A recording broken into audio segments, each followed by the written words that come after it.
Bonjour à tous, j'espère que vous allez bien. Me voici de retour sur le blog pour une nouvelle vidéo. Alors j'ai beaucoup de retard. Je dois vous tourner aujourd'hui l'update numéro 8 et l'update numéro 9 et un concours. Donc ça fait beaucoup de vidéos. Mais on va y arriver. Je suis désolée de mon retard. L'update numéro 8 aurait dû sortir aux alentours du 10 mai. Sauf qu'en fait il faisait pas très beau. C'était difficile de filmer.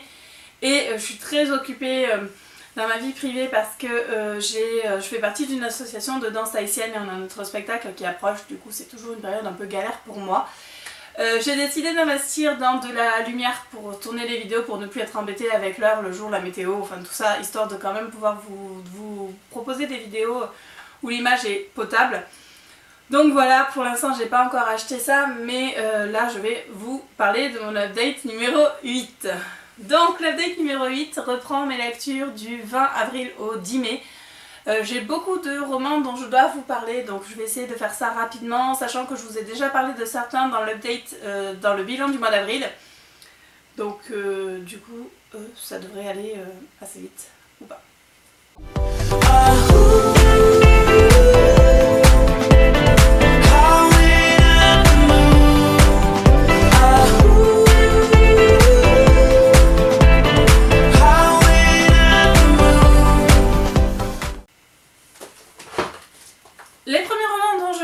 Il s'agit d'une trilogie, il s'agit de la trilogie Press Lock par Ella Frank et Brooke Blaine.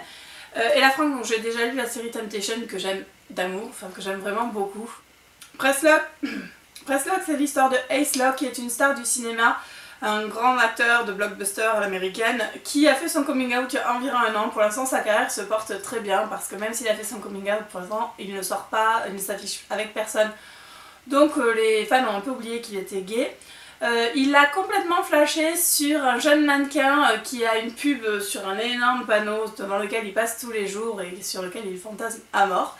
Il va s'avérer que ce jeune mannequin, Dylan, qui est complètement fan de Ace Locke aussi, va se retrouver à jouer dans le nouveau film, la nouvelle super production de Ace. Et les deux jeunes hommes vont du coup flasher l'un sur l'autre. Alors, il se passe énormément de choses au fil des 3 tomes. Comme souvent dans les romans de Ella Frank. Alors je dois avouer que je n'ai jamais lu de roman de Brooke Blaine, mais de ce que j'ai compris, on retrouve des personnages de Ella, des personnages de Brooke dans cette romance-là. Notamment Tate et Logan qui m'avaient énormément manqué et que j'étais super contente de retrouver, même si on les voit rapidement. J'ai beaucoup aimé la trilogie Press Lock parce qu'on retrouve tout ce que j'aime. On a 2 hommes très forts, c'est chaud. Moins chaud que les Temptation, mais c'est chaud, il y a beaucoup d'humour, ils ont des situations super dures. Il se passe tout un tas de rebondissements au fil des 3 tomes et c'était vraiment chouette. Chou, adorable, mignon, fort, beau, sexy, enfin tout ce qu'on veut. J'ai vraiment adoré cette trilogie, à tel point que c'était un coup de cœur et que c'est 5 étoiles. Je passe un peu vite vu que je vous en avais déjà parlé dans le bilan. On retrouve maintenant ma deuxième lecture qui est la première lecture du mois de mai. Il s'agit de There's This Guy de Reeves Ford chez DSP. Alors, There's This Guy, l'auteur nous en avait parlé quand on l'avait rencontré à Paris et je l'ai précommandé, il a eu 3 plombes pour arriver, donc du coup j'étais bien contente de l'avoir parce que j'aime beaucoup la couverture, je la trouvais vraiment sympa. There's This Guy, c'est l'histoire de Jake Moore qui est donc qui est soudeur et qui travaille dans une entreprise. Il est le fils d'un homme abusif qui, durant toute son enfance, lui a tapé dessus, lui a mal parlé, il empêchait sa femme de sortir, il a eu qu'un gosse et il n'en voulait pas. Enfin, c'était vraiment une relation très malsaine qu'il avait avec son père. Un homme très abusif, que ce soit physiquement ou psychologiquement. Et Jake se retrouve à devoir payer l'hôpital dans lequel son père est en train de mourir d'un cancer, mais sauf que ça fait des années qu'il meurt de ce cancer et qu'il ne meurt pas, enfin qu'il est en train de se mourir. D'autant plus que son père est atteint de démence et qu'il lui sort des choses horribles quand il va là-bas. Il s'est déjà fait virer de plusieurs hôpitaux parce que son caractère est complètement intenable et Jake fait tout son possible pour améliorer la vie de son père. Il va faire la connaissance de Dallas Yates qui est issu d'une famille assez riche et qui achète l'immeuble en face de là où travaille Jake pour le rénover. Il va faire appel à Jake pour l'aider à le rénover. Dallas est out et fier de l'être et il a flashé dès le début sur Jake qui lui est vraiment dans le placard. Avec Dallas, on a sa meilleure amie Céleste, qui est donc un transsexuel et que Dallas a aidé à devenir Céleste du coup. Les trois jeunes hommes, femmes, Dallas étant Céleste étant une fille, les deux jeunes hommes et Céleste vont vraiment apprendre à se connaître. On sent que Dallas, même s'il a flashé tout de suite sur Jake, prend le temps de l'apprivoiser et il va s'en suivre une histoire d'amour vraiment magnifique. J'ai beaucoup aimé ce roman. Je l'ai trouvé très juste, très doux, tout en pudeur, très touchant. Enfin, c'est vraiment un roman qui m'a beaucoup plu. J'ai découvert une nouvelle plume de l'auteur, moins drôle et moins comique que dans Les Cinards, mais qui est toujours aussi belle. Et voilà, j'ai vraiment beaucoup aimé, c'est un sujet qui m'a beaucoup touchée. Et donc pour There's This Guy, c'est 4 étoiles et demie. J'ai ensuite lu Who We Are de Nicolas Haken. Ça fait un moment que je l'avais dans ma liseuse et je savais que j'allais pleurer en le lisant. Nicolas Haken, c'est l'histoire de Brisé, l'auteur de Brisé, qui est sorti chez MXN Bookmark il y a quelques temps. Moi je l'avais lu en anglais et je l'avais vraiment adoré, donc je sais que pas mal de monde l'a lu depuis qu'il est sorti. Donc j'ai super hâte en fait que ces autres romans soient traduits, notamment celui-ci. Who We Are, c'est l'histoire de Holly qui se retrouve à 22 ans à devoir élever son petit frère de 4 ans suite au décès de leur mère d'un cancer. On retrouve Holly 10 ans plus tard alors que son frère a 14 ans et qu'il essaye par tous les moyens de le sortir de sa crise d'adolescence. Holly a mis toute sa vie en parenthèse pour son frère. Il était un jeune gay flamboyant, coiffeur de génie, et il s'est retrouvé à devoir abandonner les grands salons de coiffure de Manchester où il voulait travailler pour travailler dans un salon de coiffure un peu plus petit pour pouvoir s'occuper de son frère. Son seul point de sortie, sa seule façon de se faire plaisir, c'est le vendredi alors qu'il va faire un numéro de drag queen dans un bar, accompagné de Rhys, son meilleur ami, qui est un peu plus âgé et qui l'a aidé en fait à percer dans ce milieu-là et puis surtout voilà, ça vous fait d'oxygène. Il va faire la connaissance de Sébastien dans un bar. Sébastien qui est bisexuel, qui a un fils avec sa meilleure amie. Donc en fait elle est tombée enceinte alors qu'ils avaient 14-15 ans. Ils ont le gamin en garde alternée, ça se passe plutôt bien. Même si du coup on va se retrouver avec deux hommes ayant chacun un ado à charge dans deux conditions différentes. Il va y avoir plein de choses qui va se passer entre Seb et Holly. Et avec les deux garçons, les deux petits frères, enfin le petit frère et le fils autour. J'ai beaucoup aimé. Voilà, je savais que j'allais pleurer. J'ai pleuré, pas pour ce que je pensais, mais j'ai énormément pleuré. J'ai adoré ce roman, c'est juste parfait, c'est touchant, la plume de l'auteur est magnifique. J'ai super hâte d'ailleurs de lire ses autres romans. C'est plein de belles choses, c'est fort, c'est prenant, voilà, j'étais bluffée parce que c'était vraiment quelque chose d'énorme. Ça m'a touchée comme pas permis, j'ai beaucoup pleuré, enfin bref, j'ai adoré. Et du coup, pour Who We Are, c'est 5 étoiles. J'ai ensuite lu un MF. Ouais, c'est le premier MF que je lis du début à la fin, sans sauter de passage, sans sauter les scènes de cul, rien. Il s'agit de Twist, qui est le tome 2 de la série Dive Bar de Kylie Scott. Kylie Scott, dont j'ai dévoré la série Stage Dive et j'ai beaucoup aimé le premier tome Dirty, donc de Dive Bar. J'ai adoré, c'est l'histoire de Alex qui va rencontrer un garçon en ligne et qui va donc décider de le surprendre et de venir à son anniversaire. Sauf que quand elle arrive donc au Dive Bar, le bar du premier tome, elle se rend compte que ce n'est pas du tout la bonne personne qu'elle a en face d'elle, parce que ce n'est pas Patrick avec qui elle a correspondu, je crois que c'est Patrick qui s'appelle, mais Joe, son frère. Patrick a demandé à Joe de... Non, c'est pas Patrick du tout, je sais même plus comment il s'appelle, mais le frangin. Et donc du coup il lui a demandé de... c'est quoi son prénom? Je sais pas. De lui créer un profil sur un site de rencontre, et sauf qu'en fait quand son frère a décidé de ne pas répondre, Joe s'est dit qu'il allait répondre à cette demoiselle et ils ont commencé à discuter pendant des mois, et sauf que Alex ne s'attendait pas du tout à tomber sur cette espèce de Yeti, comme elle l'appelle, un grand blond avec une barbe et des cheveux longs, qui est tout adorable mais qui n'est pas la personne qu'elle voulait et qui encore plus lui a menti pendant des mois.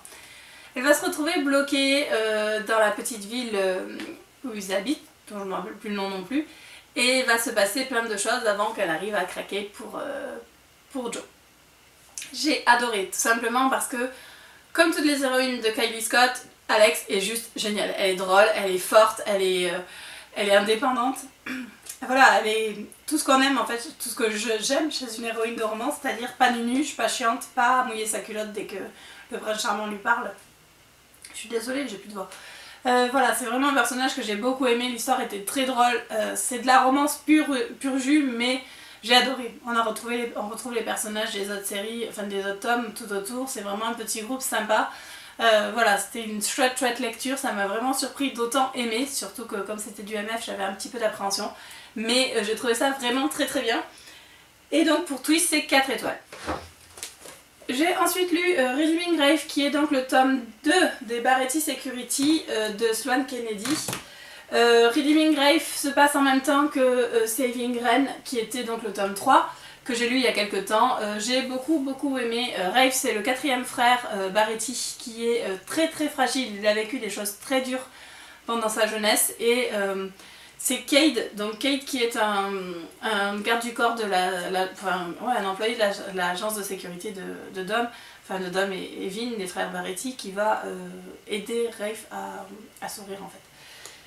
J'ai adoré, vraiment j'ai beaucoup aimé. Il y a tout ce que j'aime en fait chez Sloane Kennedy, je vous présente plus ses bouquins, je sais que Absolution est sorti en français, que plusieurs personnes l'ont lu et que vous avez enfin découvert cet auteur que j'adore. Voilà. La série Baretti est vraiment une série que j'aime parce qu'on a des hommes très forts, on n'a pas de différence d'âge comme on peut avoir dans The Protector, et on n'a pas cette idée cette notion de un qui protège l'autre. Ce que j'ai aimé aussi, c'est que Rafe et Cade en fait sont les pères de je sais plus son prénom, du gamin qu'on découvre dans le tome 5 de la série Finding. Voilà, c'est chouette comme toujours parce que j'aime bien tous ces personnages qui se mélangent et dont je vous parlerai pas aujourd'hui parce que c'est tellement le bazar. Mais l'auteur a fait un super graphique qui est bien pratique pour s'y retrouver. Mais voilà, j'ai beaucoup aimé ce tome-là, et comme toujours, Sloane Kennedy est une auteure que j'adore. Et du coup, pour Redeeming Grave, ce sera 4 étoiles et demie. J'ai ensuite lu Touch the Sky de Christina Lee et Nira Down, qui vient de sortir chez MXM Bookmark sous le titre Le ciel est à nous. Je l'avais depuis longtemps dans ma palle et je voulais le lire, donc du coup j'ai profité de la sortie VF pour me décider à enfin le lire.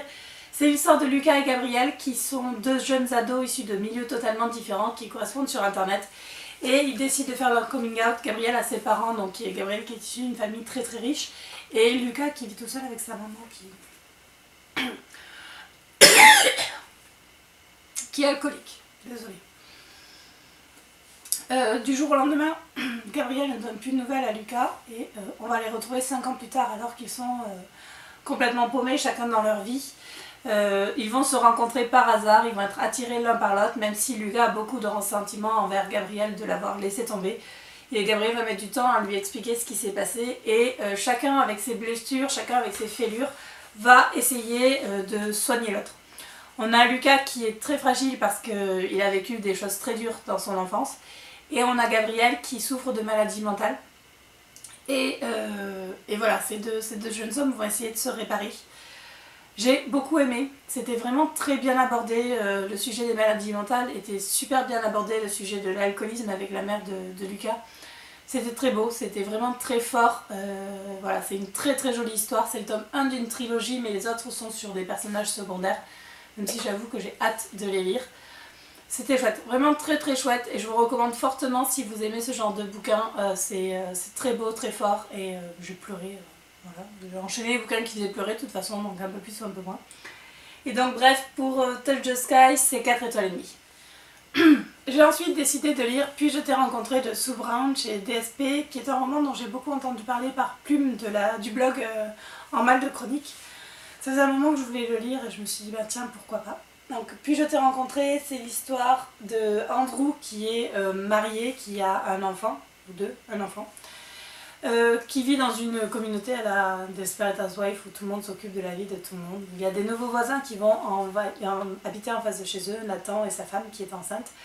Deux petits jeunes, un jeune couple tout mignon, et ils vont se retrouver en fait mêlés dans cette communauté-là. Sauf qu'Andrew est gay. Il vit avec sa femme depuis des années parce qu'elle est tombée enceinte alors qu'il essayait de ne pas être gay. Ses parents, sa mère notamment, les a forcés à se marier, chacun étant vivant dans ce mariage-là, plus par convenance que par autre chose, même si Andrew aime sa femme d'un amour différent bien entendu, et surtout son fils. Il va être attiré par Nathan, et doucement mais sûrement Nathan va finir par être attiré par Andrew. J'ai beaucoup aimé ce roman, tout simplement parce que c'est très fort. Il se passe, c'est tout en pudeur et tout en douceur. L'histoire entre Nathan et Andrew évolue doucement, ça se passe sur plusieurs années, ils vont se déchirer, ils vont se retrouver, il va se passer un tas de choses incalculables. Il va y avoir beaucoup de remises en question de la part de Nathan, forcément, des hauts, des bas dans leur relation. Enfin, il va vraiment se passer tout un tas de choses. Je l'ai trouvé très beau, j'ai beaucoup pleuré, voilà. Alors j'ai beaucoup pleuré dans ce roman, ça m'a beaucoup touchée, comme je vous le disais tout à l'heure, j'ai enchaîné les romans qui me font pleurer. Je sais pas, je vais avoir une pleurée en ce moment, je sais pas. Mais j'ai vraiment beaucoup aimé, je comprends pourquoi Plume l'a autant adoré, c'est très fort et très pudique à la fois. Enfin, voilà, c'est un roman qui m'a beaucoup touchée, que je vous conseille fortement. Et donc pour Puis je t'ai rencontré, c'est 4 étoiles et demie. J'ai ensuite lu Cote de Robbie Michaels, donc du coup qui est un des romans que j'ai commandé dans ma dernière commande DSP. C'est l'histoire de Adam qui je sais même plus ce que c'est super, qui se fait choper par son père en train de se ploter avec son meilleur ami. Du coup son père décide de l'amener loin de la ville. Il l'amène dans la ferme de ses parents dont il a hérité, dont il ne s'est jamais occupé, son père étant avocat d'affaires, truc qui n'a rien à voir. Il part tout seul avec Adam sans lui laisser le temps de réfléchir, sans lui préciser où il va se retrouver à devoir travailler à la ferme avec Ben, qui est le fils de la voisine, qui tient une ferme et un petit commerce. Adam se retrouve arraché à son quotidien de New-Yorkais, de gamin de la ville, du jour au lendemain, et va devoir s'adapter à la ferme et à tout ce qui se passe là-bas. Il s'avère que Ben est attiré par lui, il va se créer une romance entre les deux ados qui est vraiment très très forte jusqu'à la rentrée où Ben va retrouver son ex-petite amie.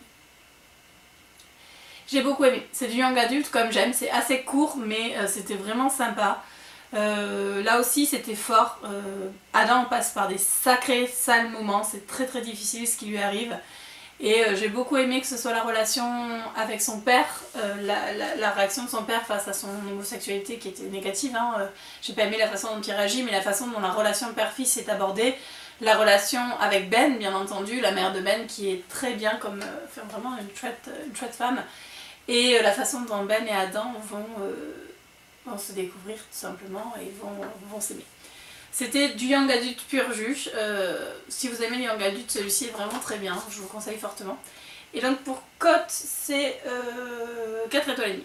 J'ai ensuite enfin eu la chance de lire Tease, qui est le tome 4 de la série Temptation de Ella Frank, et je dois avouer que j'étais super joyeuse de retrouver Tate et Logan. Il m'avait manqué avant, et je crois que je m'étais pas rendu compte à quel point il m'avait manqué avant de lire ce tome 4. J'ai adoré. Voilà, c'est Tate et Logan. C'est tout ce que j'aime, c'est chaud bouillant. Et j'avais oublié à quel point c'était chaud bouillant avant de lire ce tome. Les personnages sont géniaux, je les ai vraiment beaucoup aimés tous les deux. Enfin, je les aime d'amour, c'est vraiment des personnages que j'aime beaucoup. Logan n'a plus rien à voir avec le Logan du tome 1. Tate est génial, ils sont juste parfaits tous les deux ensemble. Et ça se passe donc 4 ans après la fin du 3 et leur relation a évolué et petit à petit ça évolue encore et on sait qu'il y a 2 tomes derrière et j'ai super hâte de savoir ce que l'auteur va faire avec ces personnages là. Je vous en dis pas plus parce que je sais que la série n'est pas sortie encore en France, donc j'ai lu à les droits depuis longtemps, j'espère juste qu'un jour ils vont se décider à les sortir, mais en tout cas c'était parfait. Voilà, si vous êtes fan de cette série, lisez-les, voilà, lisez-le, ce tome 4 est juste génial et donc c'est 4 étoiles et demie. Voilà pour ce bilan numéro 8. Alors, je suis désolée pour ma voix qui part en sucette et je pense que la deuxième vidéo ça va pas être mieux. Mais en attendant, je vous ai parlé de mes lectures du 20 avril au 10 mai. Je vais enchaîner maintenant la deuxième vidéo avec mes lectures du 10 mai au 20 mai. Ça devrait être un petit peu plus court. J'espère que cette vidéo vous a plu. Je suis désolée si j'étais un peu courte, mais j'avoue que comme j'ai beaucoup de choses à vous dire, j'essaye de raccourcir au maximum. Je vous souhaite une très bonne journée et je vous dis à demain ou après-demain pour une nouvelle vidéo. Salut!